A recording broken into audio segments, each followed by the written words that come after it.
Salam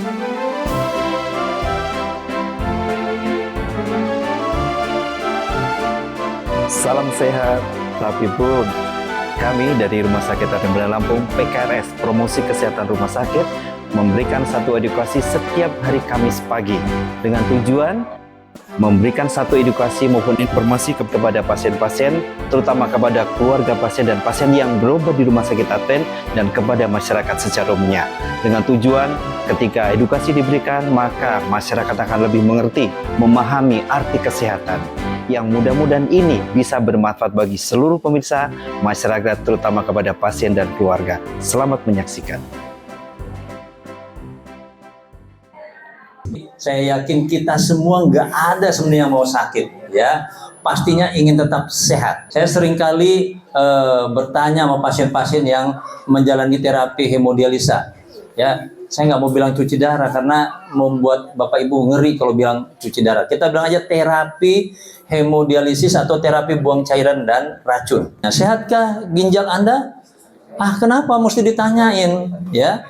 Tadi sudah dijawab, karena hampir semua penderita gagal ginjal kronik nggak sadar, tidak tahu bahwa ginjalnya sudah rusak, tapi nanti setelah betul-betul rusak, barulah mereka sadar, ya, udah di tahap 4 dan 5. 4 itu tahap namanya gagal ginjal kronik, 5 itu gagal ginjal terminal. Jadi kalau sudah di tahap terminal, baru mengetahui, maka ya sudah rusak, nggak bisa lagi kembali, ya, untuk diperbaiki. Itu sebabnya sakit ginjal disebut juga atau dijuluki sebagai the silent killer disease, penyakit yang mematikan secara senyap atau secara diam-diam, pelan-pelan, dia nggak ketahuan, tiba-tiba sudah sudah gagal ginjal. Dikatakan tahun 2023 jumlah penderita gagal ginjal ada 1,5 juta orang di Indonesia. Kalau satu rumah sakit sudah 10 pasien baru setiap bulan, kalau 9 rumah sakit 90. Kalau ditambahin kliniknya aja, anggap aja 5 tambah 10 jadi 100. 100 per bulan pasien baru, itu baru di Kota Bandar Lampung. 100 dikalikan 1 tahun, 12 bulan, berarti berapa? 1.200 pasien baru. Bayangkan cepatnya pertambahan itu, ya.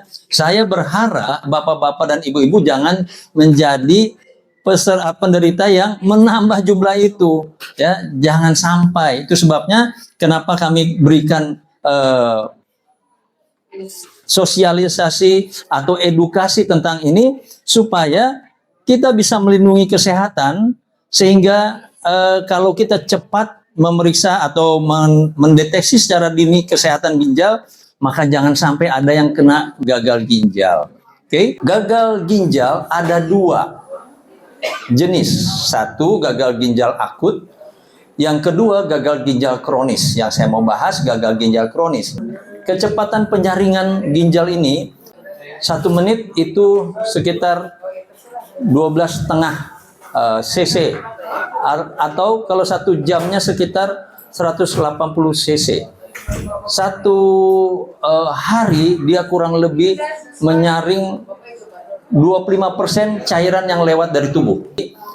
Tubuh kita ini ada cairan yang bersifat asam. Asam itu artinya dengan pH-nya dia di bawah 13,7, ya. Sementara makin tinggi kadar pH atau ikatan hidrogen dalam satu larutan disebutnya basa, ya.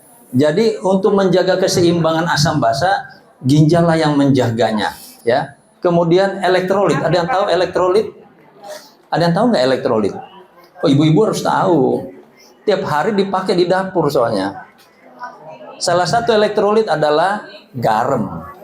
Garam itu natrium klorida, itu adalah elektrolit, ya. Jadi kalau dibilang elektrolit, makanya orang kalau diare-diare, dikasih bikin apa? Larutan apa namanya? Oralit. Itu kan adalah air garam yang dikocok, ya, ditambahin sedikit gula, oke?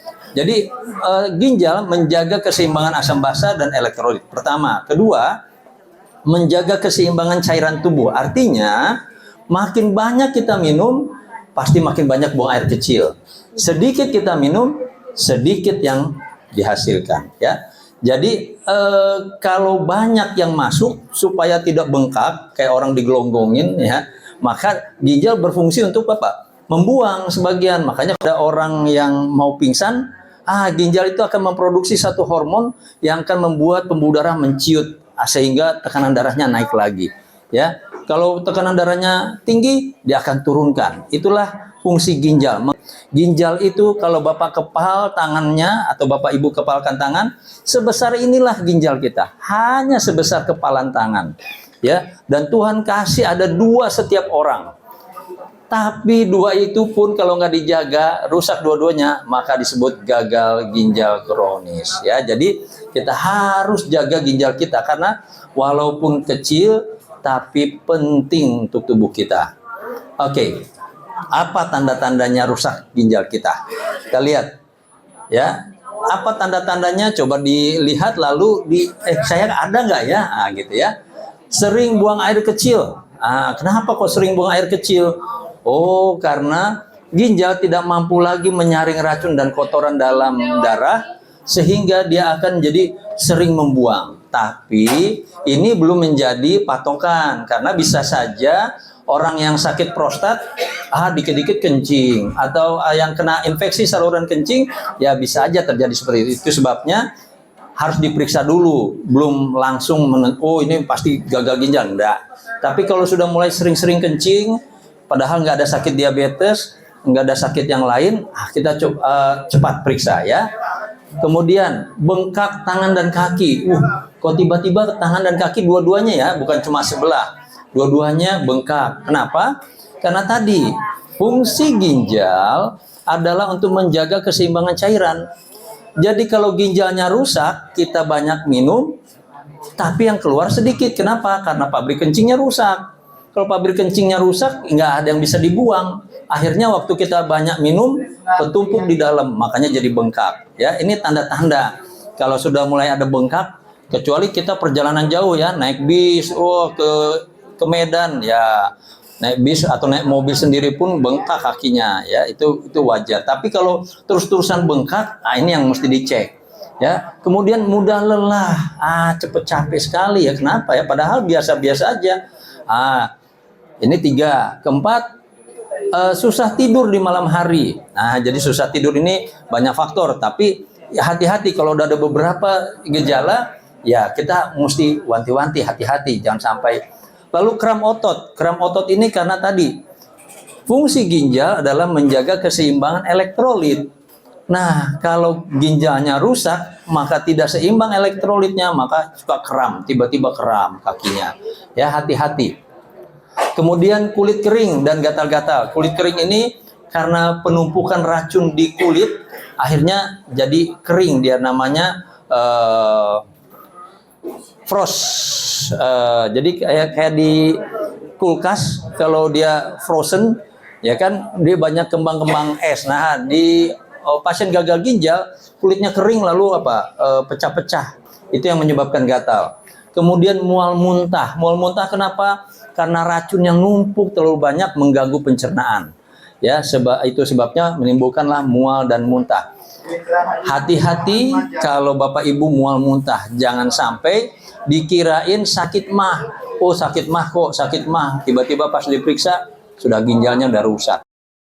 Bisa juga polikistik. Polikistik ini ada ada kista di ginjal. Waktu itu pernah saya ketemu seorang anak umur 9 tahun, ya. Anak 9 tahun sudah ada 9 kista di ginjalnya sehingga rusak. Hati-hati dengan penggunaan obat-obat anti nyeri, lalu antibiotik. Antibiotik itu harus sesuai dengan anjuran dokter karena dia bisa merusak, ya. Lalu penyalahgunaan alkohol dan narkoba itu udah pasti ya. Ya janganlah minum-minum alkohol. Alkohol itu buat pembersih luka atau apa, jangan dipakai buat minuman ya. Oke.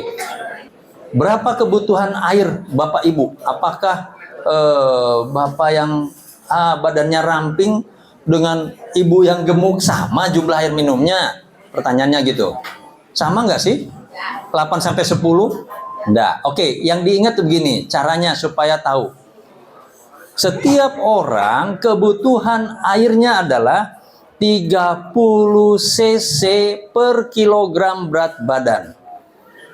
Sekali lagi ya, kebutuhan air setiap orang 30 cc per kilogram berat badan. Jadi, kalau berat saya 50 kilo, 30 kali 50 berarti 1.500 alias 1,5 liter. Itulah kebutuhan air kita.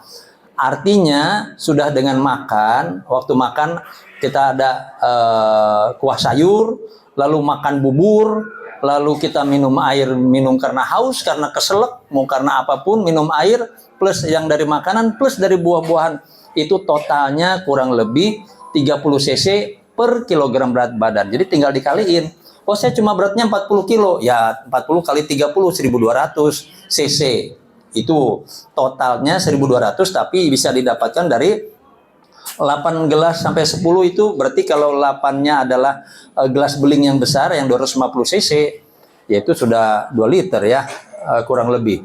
Jadi kenapa 8 sampai 10? Karena kebutuhan cairan kita seperti itu ya. Kita makan aja, kalau 3 kali makan sehari, 1 kali makan waktu kita ngunyah, air liur yang keluar sudah 500 cc. Jadi bayangkan kalau 3 kali makan 1.500. Belum nanti di lambung, ya, dia dicerna, belum nanti di usus. Waktu kita mau buang air besar, kotoran kita dilembekkan. Makanya kalau orang tahan-tahan buang air besar lama-lama keras. Kenapa? Ditarik lagi airnya, ya. Jadi jangan tahan-tahan buang air supaya jangan keras. Nah, itu aja 200 cc itu akan merusak juga sel-sel dalam tubuh kita, ya. Oke. Kemudian periksa kesehatan secara rutin, hindari obat-obatan yang tadi yang saya sudah katakan. Ya, hati-hati dengan pemakaian obat anti nyeri, apalagi wanita kalau menstruasi suka minum obat anti nyeri. Ya. Lalu apa? Antibiotik, jamu-jamuan. Jamu-jamu itu masalahnya walaupun ada obatnya tapi dia tidak ada takarannya. Kita main aduk-aduk aja terus minum, ya. Banyak yang minum jamu akhirnya rusak. Nanti kalau ada pertanyaan silahkan.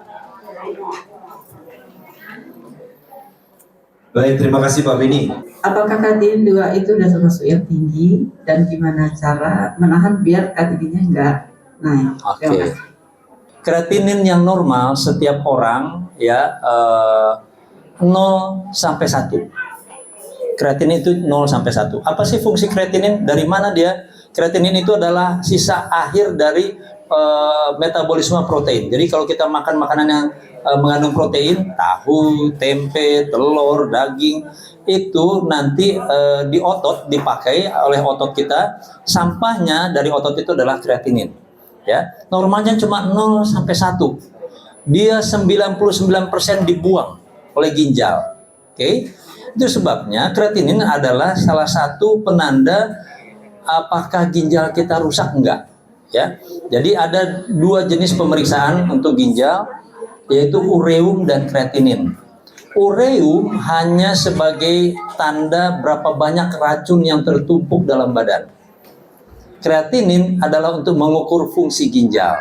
Oke, jadi kalau sudah 2 bagaimana? Hati-hati. Itu aja saya cuma bisa bilang. Cuma kan saya nggak tahu penyakit dasarnya apa. Apa ada diabetes? Ada hipertensi? Ya? Darah tinggi. Iya, hipertensi. Jadi hati-hati. Hipertensi, diabetes bisa menyebabkan kerusakan ginjal. Kalau dua-duanya ada, lebih hati-hati lagi ya, karena akan lebih mudah kena. Kalau 2 masih belum terlalu, tapi masih harus dijaga. Caranya diet protein rendah. Terima kasih Pak Beni Ya. atas pelajaran yang telah diberikan.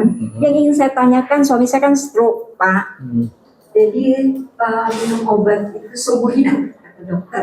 Oke, kalau yang minum obat seumur hidup gimana? Orang yang sakit diabetes, hipertensi nggak boleh loh. Kan tadi saya udah bilang, minum obat nggak masalah. Yang penting sesuai anjuran dokter, sesuai resep. Yang jadi masalah kalau tidak sesuai resep. Ya, jadi minum obatnya hati-hati, jangan sembarangan. Yang tadi saya bilang, orang pebisnis nih, karena lagi banyak tagihan hutangnya, sakit kepalanya. Padahal karena tensinya naik. Bukan di obat tensinya yang diminum supaya turun tensinya, hilang sakit kepalanya, malah minum obat anti nyeri sakit kepala. Udah itu nggak sabaran. Baru juga sakit kepala kayak gitu, udah 2 tablet dia minum. 1 jam kemudian belum hilang, buat tablet lagi ya langsung budek dianya. Hati-hati. Kalau Dono Indro Kasino selalu bilang tertawalah sebelum tertawa itu dilarang. Ya, tapi saya mau bilang Bapak Ibu, minumlah air yang jernih sebelum Anda dilarang minum. Demikianlah edukasi kesehatan yang telah kita saksikan bersama. Semoga apa yang telah kita tampilkan dapat berguna bagi kita semua.